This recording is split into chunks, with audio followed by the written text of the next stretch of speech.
Urdu novel من part 8۔ وہ رات گئے گھر میں داخل ہوا۔ التمش مہر کو لینے گیا ہوا تھا۔ وہ جانا نہیں چاہتا تھا مگر التمش نے اسے روک دیا۔ شجاع احمد مہر کا رشتہ طے کر رہے تھے اور جس طرح وہ یہ سب کر رہے تھے ان کا کوئی بھروسہ نہیں تھا۔ وہ کل کے کل ہی مہر کا رشتہ پکا کر دیتے۔ گہرا سانس ہوا کے سپرد کرتا وہ اپنی شرٹ کے اوپری بٹن کھولتا کچن میں آیا۔ گھڑی رات کے 3 بجا رہی تھی۔ اسے اوزے کا خیال تھا مگر آج اسے اپنی بہن سے ملنا تھا۔ وہ کیسے نہ جاتا؟ اپنی سوچوں میں گم وہ کمرے میں آیا تو کمرے میں اندھیرا چھایا ہوا تھا۔ اس کا ارادہ چینج کرنے کا تھا۔ اس سے پہلے وہ اپنے ارادے پر عمل کرتا تو نرم بازو پیچھے اسے اس کے گرد بندھے تھے۔ وہ چونکا تھا مگر اپنے ہی پرفیوم کی خوشبو محسوس کر کے چہرے پر سنجیدگی چھائی۔ ہاتھ ہٹائیں اوزے، سختی سے کہتے وہ اس کا دل خوف میں مبتلا کر گیا۔ ہمت تو کر لی تھی مگر اس کے ری ایکشن کے لیے بھی اسے تیار رہنا تھا۔ اوزے، نہیں، میں نہیں ہٹاؤں گی، ضدی لہجے میں کہتی وہ اس کی پشت پر اپنا ماتھا ٹکا گئی اور اس کی یہ حرکت محمد خانزادہ کو بڑی بھاری پڑی تھی۔ جتنا وہ خود کو اس سے دور رکھنا چاہتا تھا اتنا ہی وہ اس کے قریب آتی جا رہی تھی۔ میری ایک بات آپ کی سمجھ میں نہیں آ رہی ہے اوزے، دور ہٹیں۔ اس کے ہاتھ کھولتا وہ ایک جھٹکے سے دور ہوتے لائٹس آن کر گیا تو کمرے میں موجود گلاب دیکھ کر اسے دھچکا لگا تھا۔ کیا ہے یہ سب؟ آخر کیوں یہ سب حرکتیں کر رہی ہیں آپ؟ وہ چیخنا نہیں چاہ رہا تھا مگر ضبط سے اس کا چہرہ سرخ ہو گیا تھا۔ میں آپ سے معاف کیوں؟ اب اجازت مل گئی آپ کو اس انسان سے جس کی وجہ سے آپ نے مجھے ہوس پرست کہا تھا۔ محمد، خبردار اوزے، جو مجھے صفائیاں دے دیں، نہیں چاہیے مجھے آپ سے کچھ بھی، سمجھ آئی آپ کو؟ اگر میں آپ کو یہاں لایا ہوں تو اس کا یہ مطلب نہیں کہ میں نے آپ کو معاف کر دیا۔ اس لیے میں بہت اچھے سے جانتی ہوں آپ کیوں مجھے معاف نہیں کر رہے۔ مت کریں بہانے بازیاں محمد خانزادہ، سمجھ آ گیا ہے مجھے یہ سب۔ اس کی بات کاٹ کر وہ غصے سے چلائی۔ محمد نے حیرت سے اس کا یہ روپ دیکھا۔ کیا مطلب ہے اب اس بات کا؟ مطلب بہت صاف ہے میرا۔ جب تک میں دور تھی آپ کو مجھ سے محبت تھی مگر اب آپ کے نکاح میں ہوں تو آپ کو مجھ سے کوئی محبت نہیں ہے اور ہوگی بھی نہیں۔ کیوں؟ ایک ایسی لڑکی جس کے ساتھ اسی کے منگیتر نے زیادتی کرنے کی کوشش۔ اوزے، وہ بولا نہیں داڑھا تھا مگر دوسری جانب وہ جیسے آج سارے حساب بے باک کرنے پر تلی تھی۔ کیا اوزے؟ ہاں کیا اوزے؟ کچھ غلط بولا میں نے؟ ٹھیک تو بولا۔ ختم ہو گئی ہے آپ کی اب محبت۔ بس یہی آپ کی محبت تھی جو نکاح ہوتے ہی ختم، اور میں چلی تھی ہمارے درمیان سب ٹھیک کرنے۔ لیکن اچھا ہوا جو سب میرے سامنے آ گیا کہ آپ مجھ سے کوئی محبت نہیں کرتے۔ بہت شکریہ محمد خانزادہ میری آنکھیں کھولنے کے لیے۔ وہ بولتی جا رہی تھی اور مسلسل بولتی روتی جا رہی تھی۔ اوزے میری بات۔ محمد نے آگے بڑھ کر اس کا ہاتھ تھاما جو وہ بری طرح سے جھٹک گئی۔ اوزے، بس ہو گیا۔ اسے بازو سے تھام کر اپنے قریب کرتے وہ بے بس ہوا تھا۔ وہ شاید کبھی اس سے خفا نہیں ہو سکے گا۔ اس کا ایک ایک آنسو محمد کو اپنے دل پر گرتا محسوس ہوا تھا۔ چھوڑے مجھے، نہیں دیکھنا چاہتی میں آپ کی شکل۔ اس کی گرفت میں مچلتے وہ مسلسل مزاحمت کر رہی تھی۔ جب محمد نے اسے اپنے حصار میں مضبوطی سے قید کر کے اس کی فرار کی ساری راہیں مفقود کر دی۔ محمد نے بے بسی سے اسے دیکھا جو ہچکیوں سے روتے اسے پاگل کر رہی تھی۔ اوزے، رونا بند کریں، بہت ہو گیا ہے۔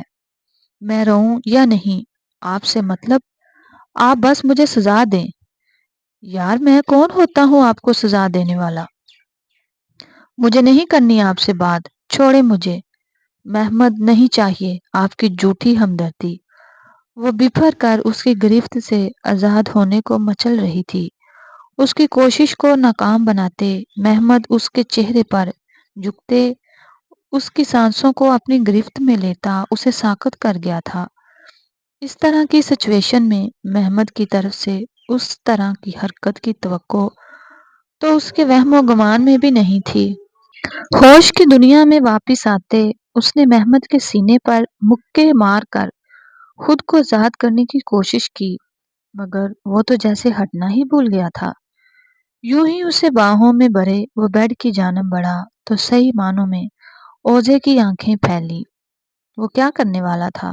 اسے بیڈ پر لٹاتے وہ اس پر حاوی ہوا، وہیں اوزے کی جان خشک ہوئی جو خود کو اس کے لبوں سے سراب کرتا اسے مکمل طور پر بے بس کر چکا تھا۔ اوزے کو اپنا سانس رکتا محسوس ہوا، آنکھوں سے آنسو رواں ہوئے تو ہونٹوں کو آزادی دیتے وہ اس کی نم پلکوں کو اپنے سلگتے لبوں سے سیراب کرنے لگا۔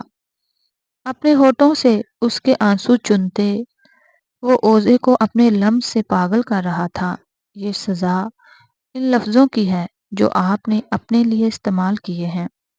میں کروں گی، بار بار کروں گی۔ وہ ہتھے سے اکھڑ رہی تھی۔ محمد کے لیے اس کا یہ روپ بالکل نیا تھا۔ اوزے کیوں سزا دے رہے ہیں مجھے؟ جانتی ہوں غلط کیا مجھے سہیل کی حقیقت بتانی چاہیے تھی، مگر میں نہیں مانی۔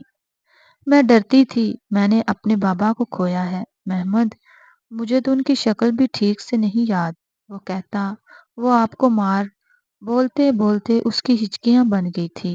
شش اوزے رو کیوں رہی ہو؟ بس اسے اپنے ساتھ لگائے وہ بے بسی کی انتہا پر تھا۔ وہ مار سکتا ہے آپ کو؟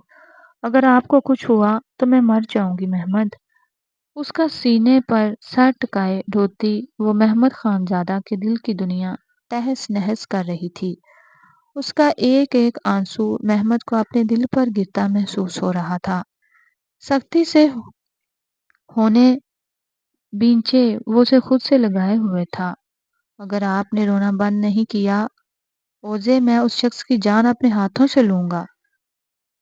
محمد کی بات پر اس نے تڑپ کر اس کے سینے سے چہرہ نکال کر اس کی سرخ آنکھوں میں دیکھا، جہاں بائی وحشت دیکھ کر وہ اندر تک کانپ گئی۔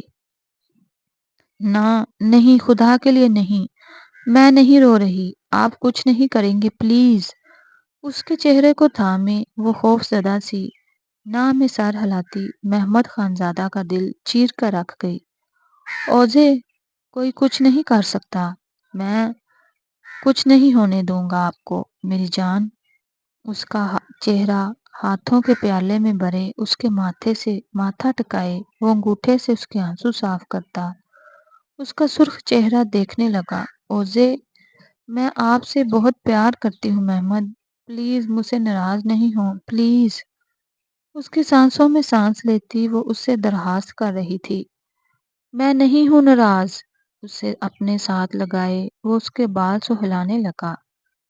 بس اب ایک آنسو بھی نہیں۔ اسے اپنے ساتھ لگائے وہ گہرا سانس بھر کر رہ گیا، جبکہ چہرے پر سوچ کی لکیریں چھائی تھیں۔ پھولوں کی محصور کن خوشبو نے پورے کمرے کو مہکایا ہوا تھا۔ کمرے میں آتی چاند کی روشنی فسوں خیز ماحول کو مزید رومانوی بنا رہی تھی۔ پورے کے وجود میں کھوئے سالک حیدر کی توجہ بجتے موبائل نے کھینچی تھی۔ ماحول کا فسوں لمحوں میں ٹوٹا۔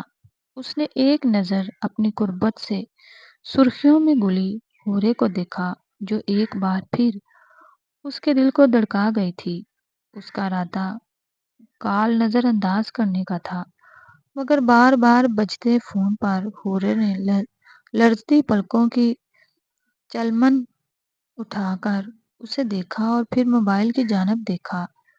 گہرا سانس بھر کر سائیڈ ہوتے اس نے موبائل اٹھایا، مگر وہاں جگمگاتے نمبر کو دیکھ کر سالک کے کشادہ ماتھے پر بل پڑے، وہیں چہرے پر سنجیدگی چھائی تھی جسے حورے کا دل گھبرایا تھا۔ حیدر کپکپاتی آواز اور اپنا نام سن کر وہ ہولے سے مسکرا دیا۔ کچھ لمحے پہلے آیا غصہ جو گھنٹوں بعد بھی ٹھیک نہیں ہوتا تھا، اس کی ایک پکار پر جاگ کی طرح بیٹھا تھا۔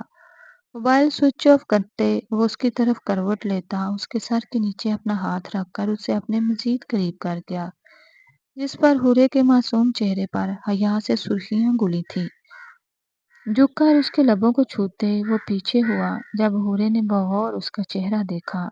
حیدر اس کا ہاتھ اپنے ہاتھ میں لیے اس نے اپنی انگلیاں اس کی انگلیوں میں الجھائیں تو اس کے عمل پر حیدر چونک اٹھا۔ جی، آپ کو کوئی بات پریشان کر رہی ہے نا؟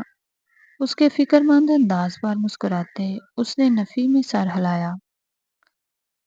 پھر آپ اتنی چپ کیوں ہو گئے؟ کیا آپ چاہتی ہیں میں بولوں؟ اس کی جانب قدرے جھکا وہ سنجیدگی سے پوچھ رہا تھا، جبکہ آنکھوں میں شرارت ناچ رہی تھی۔ اگر کوئی سالک حیدر کو ایسے دیکھتا تو اش اش کر اٹھتا۔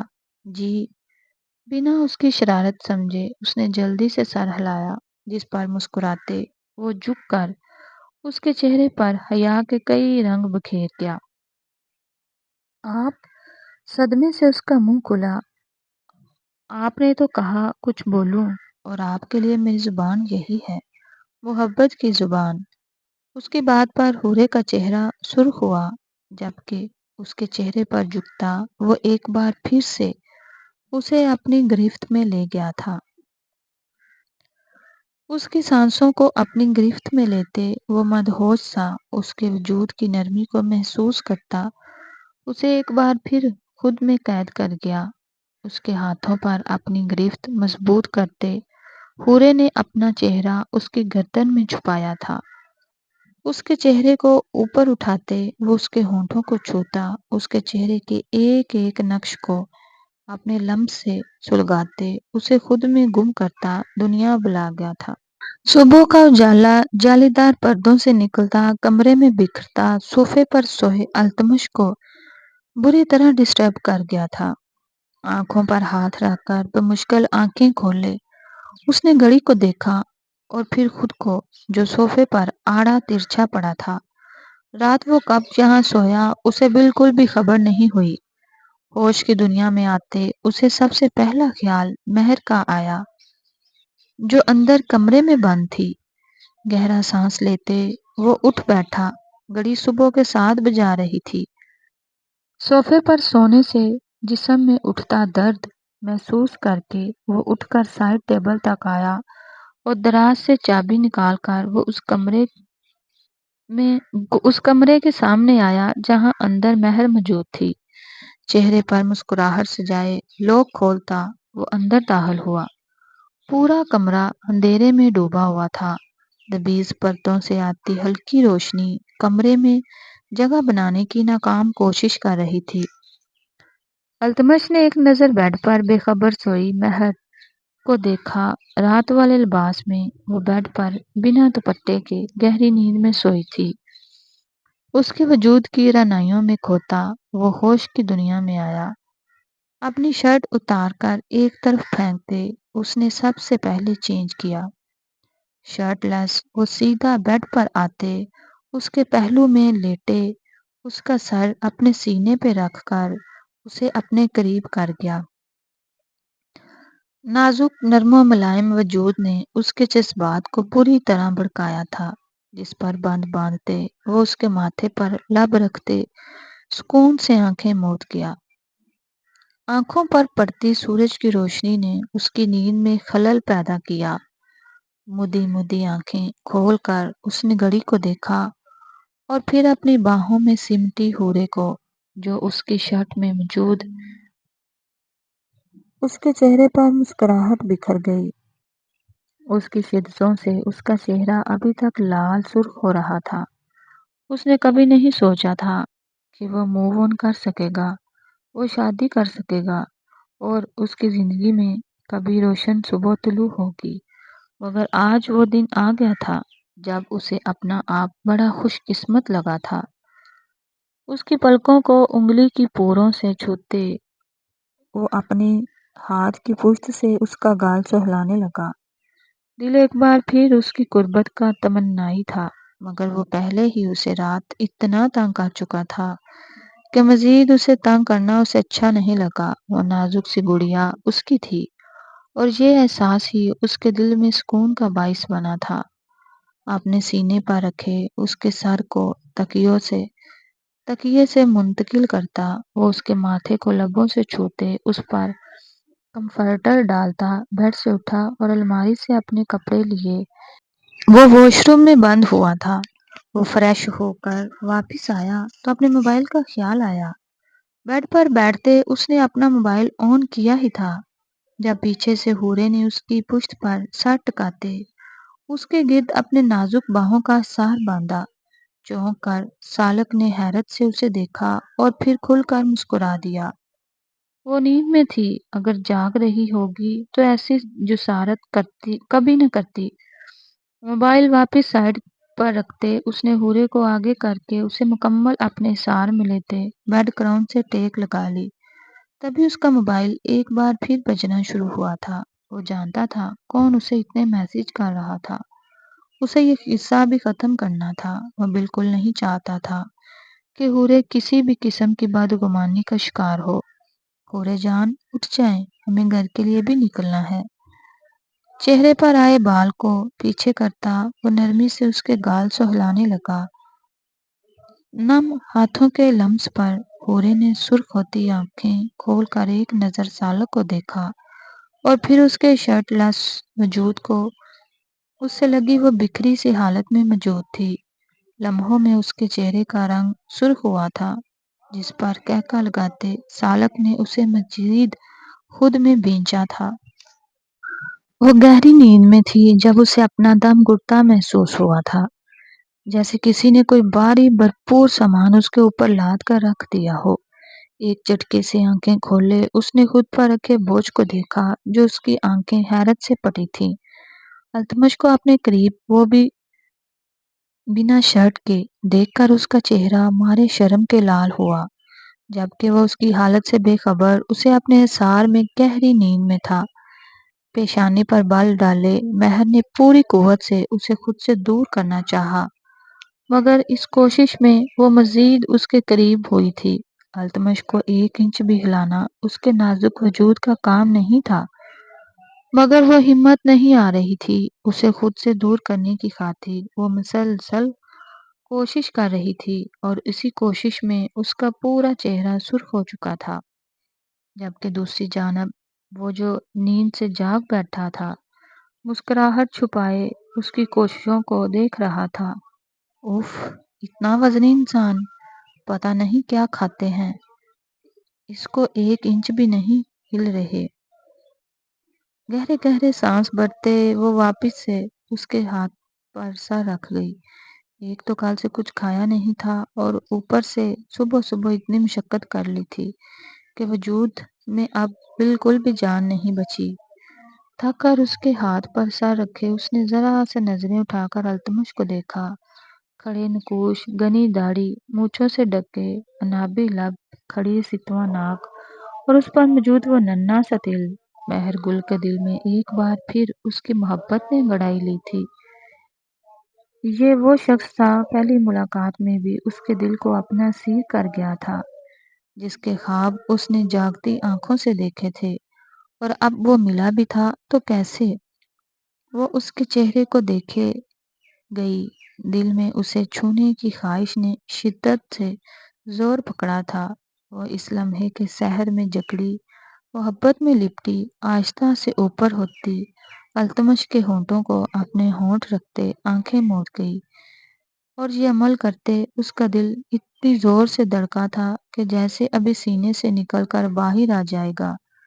وہیں دوسری طرف التمش اس کے عمل سے گویا پتھر کا ہوا تھا۔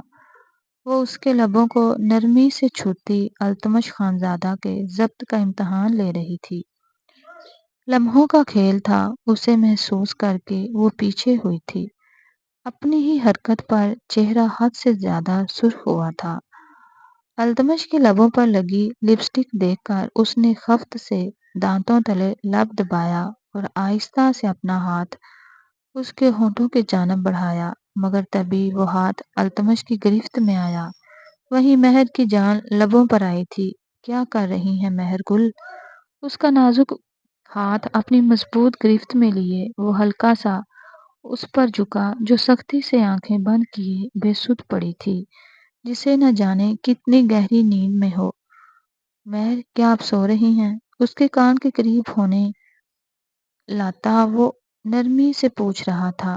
جب اس کے کان پر التمش کے ہونٹوں کا لمس سے سلگا رہا تھا، مگر وہ ڈیٹھ بنی رہی۔ اپنے گالوں پر التمش کے ہونٹوں کا لمس اب تھوڑی سی ہوتا گردن پر محسوس کر کے بہت غیر محسوس طریقے سے مہر نے کروٹ بدل کر اس کے سینے میں چہرہ چھپایا اور اس کی چالاکی پر التمش کا دل کیا کہہ لگائے، مگر اسے مزید تنگ کرنے کا ارادہ ترک کرتا وہ اس کے گرد حصار باندھ گیا، اسے مزید اپنے قریب کرتا آنکھیں موند گیا۔ گاڑی سے ٹیک لگائے وہ حورے کے باہر آنے کا ویٹ کر رہا تھا۔ ان دونوں کو گھر کے لیے واپس نکلنا تھا۔ اس سے پہلے اسے آواز دیتا اسے وہ گھر سے باہر آتی نظر آئی۔ اس کے منگوائے گل اناری رنگ کے جوڑ جھڑ کا فراک پہنے، جس پر ہلکا کام ہوا تھا، بالوں کو کھلا چھوڑے اس نے دوپٹہ سر پر لیا ہوا تھا، میک اپ سے پاک چہرہ۔ وہ اس کی چاہتوں کے رنگ میں ڈلی، اس کی خوشیوں میں نہائی، سالک حیدر کو مبہوت سا کر گئی۔ بے اختیار اس کے لبوں سے ماشاء اللہ نکلا تھا۔ قریب آنے پر اس نے حورے کی جانب ہاتھ بڑھایا تو مسکراتے لبوں کے ساتھ اس کا ہاتھ تھام گئی۔ حلال محبت میں کتنی طاقت ہوتی ہے، وہ اچھے سے سمجھ گئی تھی۔ اس کے لیے دروازہ کھولتے، اس کے گاڑی میں بٹھاتے، وہ خود ڈرائیونگ سیٹ پر آ کر بیٹھا تھا۔ اس کا ہاتھ تھامے گاڑی ڈرائیو کرتا وہ مسلسل گنگنا رہا تھا۔ حورے نے شکریہ ادا کیا تھا اور مسکراتے باہر کے نظارے دیکھنے لگی۔ چند گھنٹوں کی مسافت کے بعد وہ گھر کے باہر تھے۔ چلے، سالک کو کہتے وہ گاڑی سے اترنے لگی، جب سالک نے اس کا بازو تھام کر اسے گاڑی سے باہر جانے سے روکا۔ حورے نے سوالیہ نظروں سے اسے دیکھا۔ کیا کمی لگ رہی ہے حورے؟ کچھ کمی لگ رہی ہے حورے؟ کیا؟ دوپٹہ سر پر ٹکاتے اس نے حیرت بھری نظروں سے سالک کو دیکھا، جو اس کے یوں دیکھنے پر دل کے ہاتھوں مجبور ہوتا اس کے ہونٹوں کو اپنی گرفت میں لے گیا۔ یوں گاڑی میں اس کی اس جسارت پر حورے کی آنکھیں مزید پھیلیں، وہیں اس کے نرم لبوں کو پوری شدت سے محسوس کرتا وہ پیچھے ہوتا اس کے بھیگوں لبوں پر انگوٹھا پھیرتے مسکرایا۔ اب لگ رہی ہیں نہ میرے رنگ میں رنگی۔ اس کے سرخ پڑتے ہونٹوں اور چہرے کو دیکھ کر معنی خیزی سے کہتا وہ گاڑی سے اترتے اس کی جانب آیا، جو خفگی سے منہ پھیلائے بیٹھی تھی۔ کیا آپ چاہتی ہیں کہ آپ کو یہاں گاڑی میں مناؤں؟ قدرے جھک کر شرارت سے کہتا وہ حورے کو بوکھلا گیا۔ پھرتی سے گاڑی سے نکلتے وہ سالک کو کہکہ لگانے پر مجبور کر گئی۔ اس کا ہاتھ مضبوطی سے تھامے وہ اندر بڑھا، لاؤنج میں قدم رکھا تو سب کو لاؤنج میں ہی موجود پایا۔ السلام علیکم۔ سب کو سلام کرتا وہ حورے کا ہاتھ تھامے آگے آیا تو سب سے پہلے زہرا بیگم نے سلام کا جواب دیتے اس کے پہلو سے لگی حورے کو دیکھا، جس سے آتی سالک حیدر کی خوشبو نے انہیں اندر تک مطمئن کیا تھا۔ ان کا بیٹا آگے بڑھ گیا تھا، اس سے بڑی ان کے لیے کوئی خوشی نہیں تھی۔ وہیں دوسری جانب حورے کے چہرے پر سالک حیدر کی قربت کے رنگ دیکھ کر عائشہ کے سینے پر سانپ لوٹے تھے۔ آ جاؤ بچوں بیٹھو۔ روبینہ بیگم کے کہنے پر وہ صوفے پر بیٹھتا، دوسرے صوفے پر جاتی حورے کا ہاتھ تھام کر اسے اپنے ساتھ ہی بیٹھا گیا، جبکہ سب کے سامنے اس کی اس حرکت پر شرم سے حورے نے سر جھکایا۔ عائشہ کو سالک اور حورے کے لیے چائے لے آؤ۔ نہیں تائی امی، اس کی ضرورت نہیں، میں اور حورے کھا پی کے ہی آئے ہیں۔ ہمیں تو لگا تھا آپ ایک ہفتے سے پہلے واپس نہیں آنے والے سالک بھائی۔ ارادہ تو کچھ ایسا ہی تھا، مگر کیا کہہ سکتے ہیں، نیکسٹ ٹائم حورے کی پسند کی جگہ پر جائیں گے نا۔ حورے اس کے گرد مضبوط حصار باندھتا وہ اسے شرم سے لال کر گیا۔ وہیں حورے کے لال چہرے کو دیکھ کر اور سالک حیدر کو دیکھ کر الشبہ حیران ہوئی تھی۔ او گوڈ بھابی، آپ 2 دن میں کیا جادو کر دیا ہے سالک بھائی پر؟ دیکھیں کیسے اچھے سے نرمی سے بات کر رہے ہیں آپ سے۔ ماشاءاللہ، نظر نہ لگے میرے بچوں کو۔ آگے بڑھ کر حورے اور سالک کا ماتھا چومتے انہوں نے دل سے انہیں دعا دی، جبکہ زہرا بیگم کے اتنے پیار بھرے انداز پر اسے اپنی ماں یاد آئی، جن کے پیار کے کیے وہ ترستی رہی تھی۔ چلو جاؤ تم لوگ آرام کرو، اب میں کھانے کے ٹائم بلوا لوں گی۔ اوکے چلے حورے۔ اپنی جگہ سے اٹھتے سالک نے اپنا ہاتھ حورے کی جانب بڑھایا، جسے دیکھ کر اس نے ایک بار پھر باقی سب کو دیکھا۔ شرم سے لال چہرہ لیے اس نے سالک کا ہاتھ تھاما، جسے پکڑ کر وہ اسے اپنے ساتھ لیے اوپر کمرے کی طرف بڑھا تھا، اور سالک حیدر کا حورے کے ساتھ یہ روپ دیکھ کر عائشہ کا دل کیا سب کچھ تہس نہس کر دے۔ اس اندھیرے کمرے میں وہ بلیک ہوڈی پہنے بیٹھا، جبکہ اس کے سامنے موجود شخص کی آنکھوں میں وحشت سی تھی۔ وہ دونوں زمین پر پڑے اس انسان کو دیکھ رہے تھے جس کا وجود کہیں سے بھی رخ منہ سے خالی نہیں تھا۔ وہ بیچارہ معافیا مانگ مانگ کر تھک گیا تھا، مگر ان دونوں کو اس پر رحم نہیں آیا تھا۔ ایک تیز اپنی پیٹھ میں مارتا وہ اس کمرے سے نکلتا، روشنی میں آیا تو دوسرا وجود بھی اٹھ کر اس کے پیچھے آتے اپنی ہوڈی اتار کر دور پھینک چکا تھا۔ اس کو اس کے کیے کی سزا مل گئی۔ اب تو بھابھی کو سزا دینا بند کر دے محمد۔ سزا ضروری ہے جب تک لڑکیاں خاموش رہتی ہیں۔ ان جیسے درندوں میں اتنی ہمت آتی ہے کہ وہ انہیں اپنی مرضی کے مطابق استعمال کر سکیں، اور میں نہیں چاہتا کہ اوزے خود کو دوسرا موہرا بننے دیں۔ ان میں اتنی ہمت ہونی چاہیے کہ وہ مجھے بنا ڈرے بتائیں اور سامنے والے کو اس کی اوقات یاد دلا دیں۔ یار بھابھی ایسا کر چکی ہیں، کیا مطلب؟ محمد نے چونک کر التمش کو دیکھا۔ اس کے دیکھنے پر التمش نے موبائل کی ریکارڈنگ اس کے سامنے کھول کر رکھ دی، جس میں اس کی اور سہیل کی کال ریکارڈنگ تھی۔ جیسے جیسے وہ ریکارڈنگ سنتا جا رہا تھا، اس کے چہرے پر مسکراہٹ آ رہی تھی۔ فائنلی تھوڑی بہادری دکھائی۔ اوزے کی باتیں سن کر دل پر جیسے ٹھنڈے پانی کے چھینٹے پڑے تھے۔ تیری والی میں بہادری ہی نہیں اور میری والی میں کوٹ کوٹ کر بہادری بھری پڑی۔ اس کی صبح والی جسارت یاد کر کے التمش کے کب تبسم میں ڈلے۔ بہنوئی صاحب کہاں ہیں ہمارے؟ آج تو وہ گھر واپس آیا ہوگا، میری بات نہیں ہوئی اس سے، اس کا موبائل بند تھا۔ چلو پھر ہم یہاں کیوں بیٹھے خوار ہو رہے ہیں، اپنی اپنی بیویوں کو اپنا بوتھا دکھاتے ہیں۔ ویسے بھی اس بہادری پر انعام تو بنتا ہے اوزے کا۔ نظروں میں اس کا نازک سراپا لیے وہ التمش کے ساتھ باہر کی جانب بڑھا تھا۔ مسلسل بجتے موبائل نے اس کی نیند میں خلل ڈالا۔ اس نے ایک نظر اپنے سینے سے لگی بکھری بکھری سی گہری نیند سوئی حورے کو دیکھا، اور پھر موبائل کو ہاتھ بڑھا کر موبائل اٹھا کر نمبر دیکھ کر اس نے فوراً سے کال ریسیو کی تھی۔ ہیلو۔ اس کے ہیلو کے جواب میں جو کچھ سننے کو ملا اسے سن کر سالک نے سختی سے اپنے لب بھینچے تھے۔ اوکے میں دیکھ لوں گا، اسے جواب دیتے وہ کال بند کرتے موبائل سائڈ پر رکھ گیا۔ چہرے پر چٹانوں کی سی سختی در آئی تھی۔ حورے کو تکیے پر منتقل کرتے اس کے ماتھے پر بوسہ دیتے اس نے حورے پر کمفرٹر درست کیا اور زمین پر پڑی اپنی شرٹ اٹھا کر پہنتا وہ بیڈ سے اٹھ کر بالکونی میں آ گیا۔ اس کے اندر کی ایک آگ لگی تھی۔ اس نے لان میں ٹہلتی عائشہ کو دیکھا جو شاید کسی کی منتظر تھی۔ میں تم سے پیار کرتی ہوں سالک، تم مجھے دے ہی کہہ سکتے ہو سالک حیدر۔ ماضی میں کہے گئے الفاظ اس کے کانوں میں گونجنے لگے تھے۔ نفرت سے سامنے کھڑی عائشہ کو دیکھ کر وہ کمرے سے نکلتا باہر کی جانب بڑھا تھا۔ فی الحال وہ اس گھر سے دور جانا چاہتا تھا، مگر اس سے پہلے وہ دروازے کی جانب بڑھتا عائشہ اس کے سامنے آئی تھی۔ کہاں جا رہی ہو سالک؟ سامنے سے ہٹو میرے، سختی سے اپنے جبڑے بھینچتے وہ بہت تحمل کا مظاہرہ کر رہا تھا۔ نہیں ہٹوں گی، مجھے بات کرنی ہے تم سے۔ سالک کے ایک نظر اسے دیکھا اور پھر سر ہلاتے ایک طرف بڑھا۔ اس کے ماننے پر وہ خوشی سے پاگل ہوتے اس کے پیچھے لون کے آخری حصے میں آئی تھی جہاں وہ کھڑا اس کا منتظر تھا۔ سالک وہ اس کے قریب ہوئی مگر ہاتھ بڑھاتے اسے روک گیا۔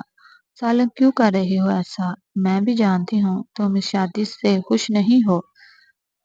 ویٹ، تم سے کس نے کہا میں خوش نہیں ہوں؟